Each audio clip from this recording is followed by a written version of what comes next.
I never thought I'd be back in my mother-in-law's house.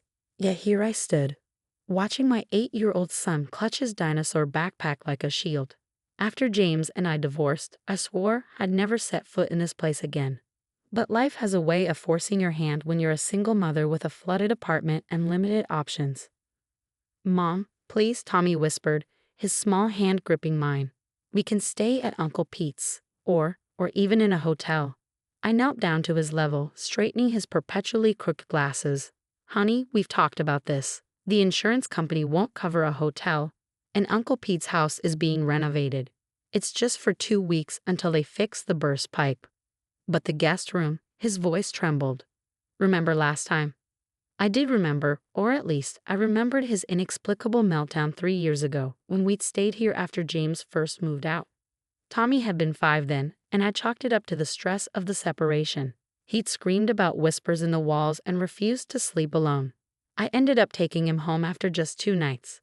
"You're bigger now," I said, trying to sound cheerful, "and you've got Rex to protect you." I tapped his stuffed T-Rex, earning a weak smile. The front door opened before we could ring the bell. Martha Collins stood there in her signature pearl necklace and perfectly pressed slacks, her silver hair styled just so. 5 years of marriage to her son, and I'd never once seen her look anything less than magazine ready. "Sarah," she said, her smile not quite reaching her eyes. "And Tommy. My, how you've grown." Tommy pressed himself against my leg, unusually shy. He'd always been outgoing, even with strangers, but something about his grandmother made him withdraw. "Thank you for letting us stay, Martha." I forced warmth into my voice. "The flooding was quite unexpected." Of course, of course." She stepped aside. "Family is family, even after, well," she let the sentence hang, and I felt the familiar sting of her judgment. In her eyes, I failed by not trying harder to save my marriage to James, never mind his drinking or the other women. We followed her inside, and I couldn't help but notice how nothing had changed. The same antique furniture, the same formal arrangements of dried flowers, the same faint smell of lavender and furniture polish. The house was a museum to Martha's perfect life.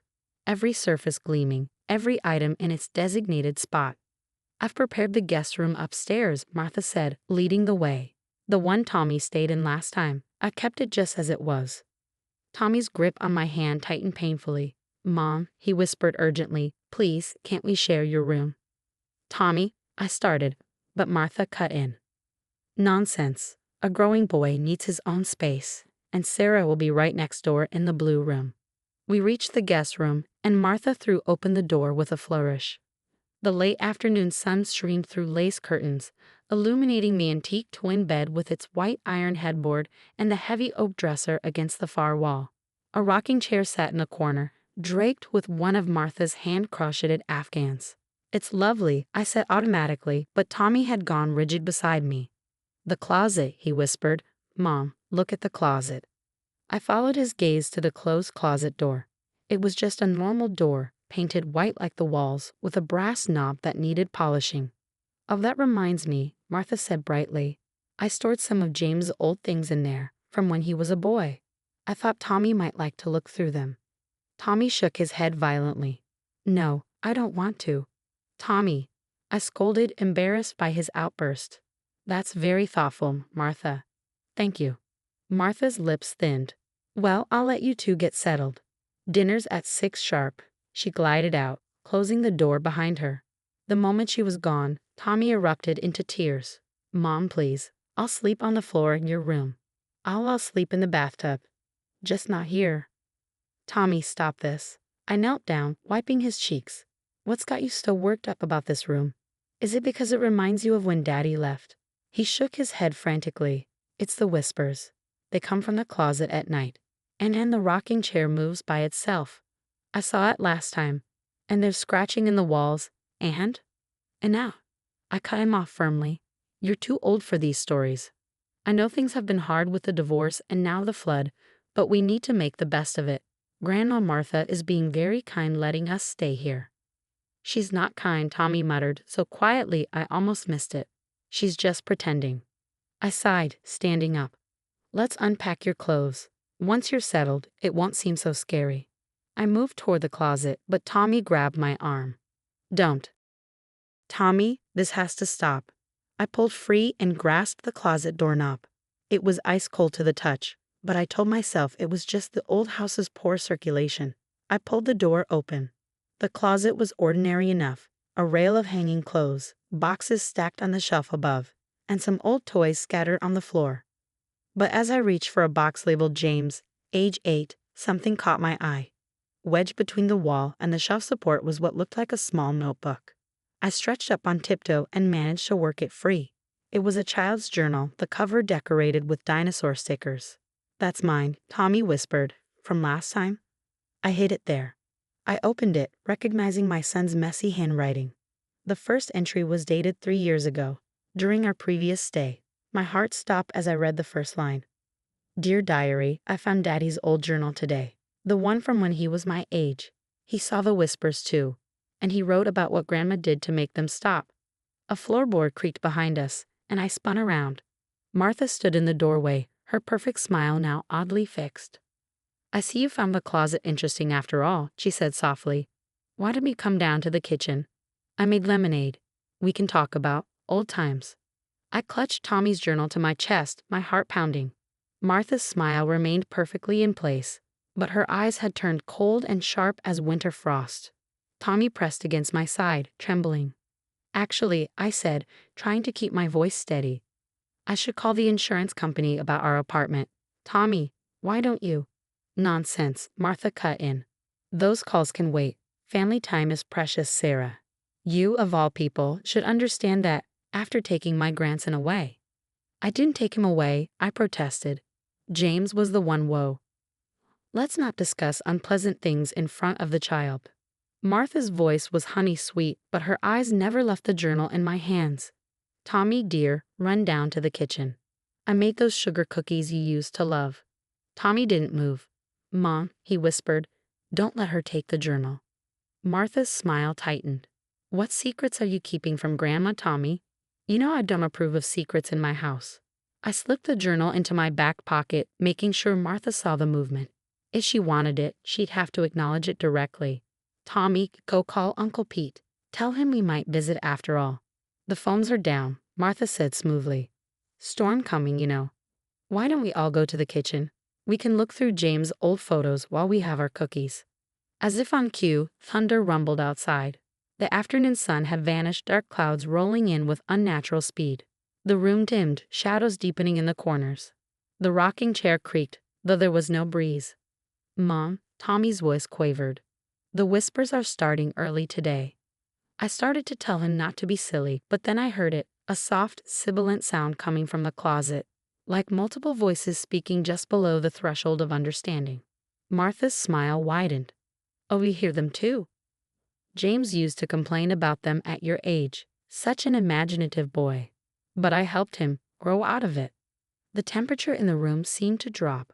I thought about James, my confident, successful husband who turned to drinking after his father died, who'd sometimes wake up screaming about his childhood, who'd beg me never to leave Tommy alone with his mother. "What did you do to him?" I demanded, my voice shaking. "What did you do to my husband when he was a child?" "I made him strong," Martha said simply. "Like my mother made me strong. Sometimes children need special attention to overcome their fears." She took a step forward. "Tommy obviously needs the same help. He's too sensitive, like James was. But I know exactly what to do." The whispers grew louder. The rocking chair began to move on its own, a slow, deliberate creak back and forth. Tommy started to cry. "We're leaving," I announced, grabbing Tommy's hand. "Right now." "Oh, I don't think so." Martha's voice had changed, becoming deeper, almost guttural. "The storm's too bad now. You'll have to stay. And we have so much to discuss about Tommy's upbringing." I yanked Tommy's journal from my pocket and flipped it open randomly, desperate to understand what was happening. My eyes fell on an entry. "Daddy's journal says Grandma has a special room in the basement. That's where the whispers come from. He said she put him in there when he was bad, but the worst part wasn't the dark or the cold. It was the things that came to visit him." Lightning flashed outside, illuminating Martha's face. For a split second, her features seemed to shift, becoming something ancient and hungry. The whispers rose to a chorus, and dark shapes began to writhe in the corners of the room. "Tommy, I said calmly, though my heart was racing. Get your backpack. We're going to play a game. He looked up at me, tears streaming down his face. What kind of game? It's called Run Fast, Don't Look Back. I scooped him up, thank God he was still small for his age, and bolted for the door. Martha moved with impossible speed, but I shouldered past her. Her fingers scraped my arm, drawing blood. You can't leave, she shrieked, her voice no longer human. He needs to learn. They all need to learn. We thundered down the stairs, Tommy clinging to my neck. The house had transformed. Shadows danced on the walls, furniture seemed to move of its own accord, and the whispers followed us, growing louder and more insistent. The front door's locked, Tommy cried. It always is. Then we'll make a new door. I ran straight for the large bay window in the living room. Behind us, Martha's footsteps descended the stairs, slow and deliberate. Sarah, she called, her voice sweet again. Don't be foolish. Every family has its traditions. Every child must be taught. James understood in the end. Tommy will too. I grabbed a heavy brass candlestick from a side table. Close your eyes, baby, I told Tommy, and swung with all my might at the window. The glass shattered. Cold rain whipped in, along with a gust of wind that scattered Martha's perfect arrangements. I kicked away the remaining shards and climbed through, protecting Tommy as best I could. This isn't over. Martha's voice followed us into the storm. He's my grandson. You can't keep him from his heritage. We ran through the rain to my car, thunder cracking overhead. My hands shook so badly I could hardly get the key in the ignition. As we peeled out of the driveway, I caught a glimpse of Martha in my rearview mirror. She stood in the broken window, her figure seeming to ripple and change, growing taller, darker. Mom? Tommy's voice was small.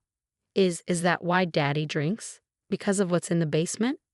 I gripped the steering wheel tighter, remembering all the times James had woken up screaming. All the times he'd begged me to keep Tommy away from his mother. The way he'd started drinking heavily after his father died, and Martha had insisted on helping with Tommy's upbringing. Yes, baby, I think it is. I reached over and squeezed his hand. But we're going to help Daddy now, because now we know the truth. Tommy clutched his backpack closer. I put Daddy's old journal in here, he whispered. When Grandma went to make lemonade, I thought we might need it. Smart boy, my brave, brilliant boy. We do need it, I said. And we're going to make sure those whispers never hurt anyone in our family again. As we drove through the storm, I could have sworn I still heard whispers on the wind. But this time, they sounded almost like a warning. We found James at his usual bar, hunched over a glass of whiskey. 3 years of hard drinking had aged him, turning his once handsome face haggard and lined. When he saw us, soaking wet, Tommy still trembling, he stood up so quickly his bar stool crashed to the floor. Sarah? Tommy? What happened?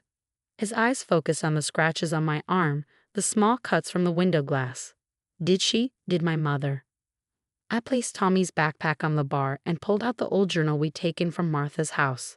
The leather cover was cracked with age, the pages yellow and brittle.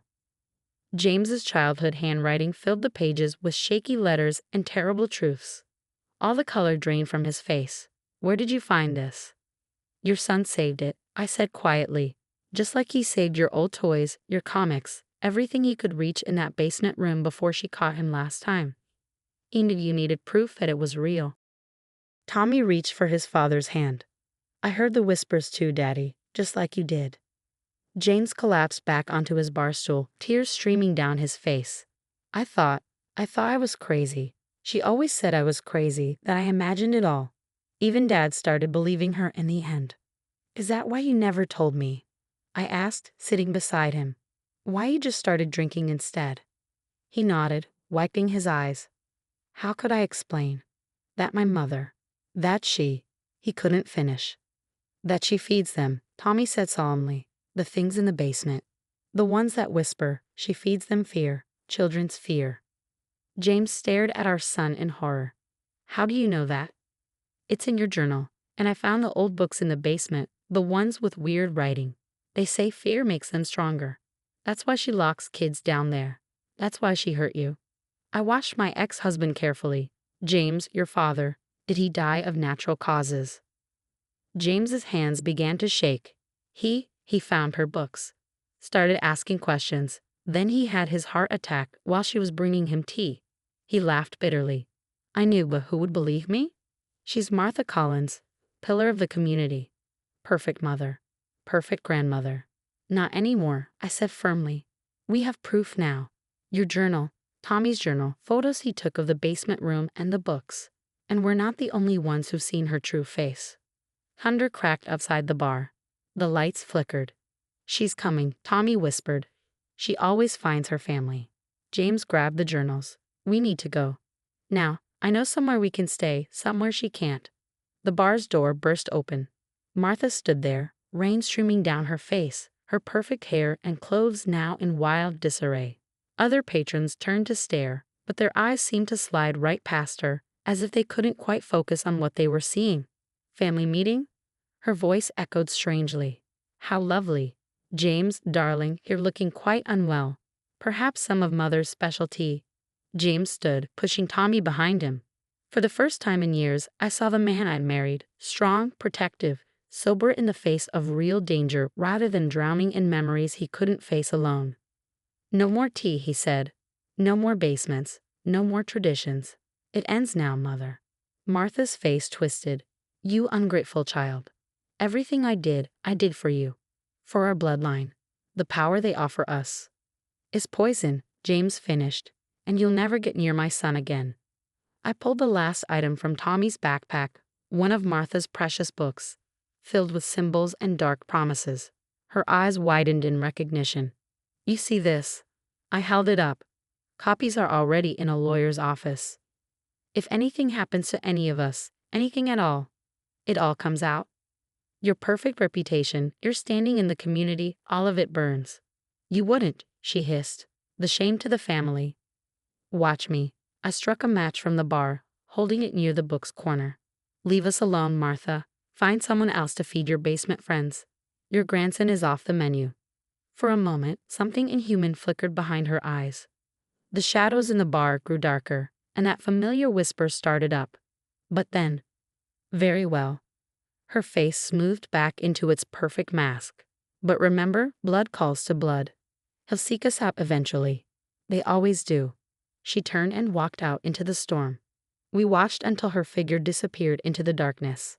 Tommy hugged his father tightly. Are we safe now? James picked him up, holding him close. We will be together. I gathered the journals and the book, these tangible pieces of a nightmare finally dragged into the light. We have a lot to talk about, I told James. About recovery, about co-parenting, about facing the past instead of drowning it. He nodded. I know, I'm ready. No more running, no more hiding in a bottle. My son needs his father, not another victim. As we walked out to my car, the storm was already passing. The whispers had faded to silence. Tommy had fallen asleep in his father's arms, his face peaceful for the first time in days. Looking at them, I realized some good had come from our encounter with Martha. We'd found the truth. We'd found our strength. And most importantly, we'd found our way back to being a family, not the perfect, polished kind Martha demanded, but the real, messy, loving kind that would do anything to protect each other, even from the monsters that whisper in the dark.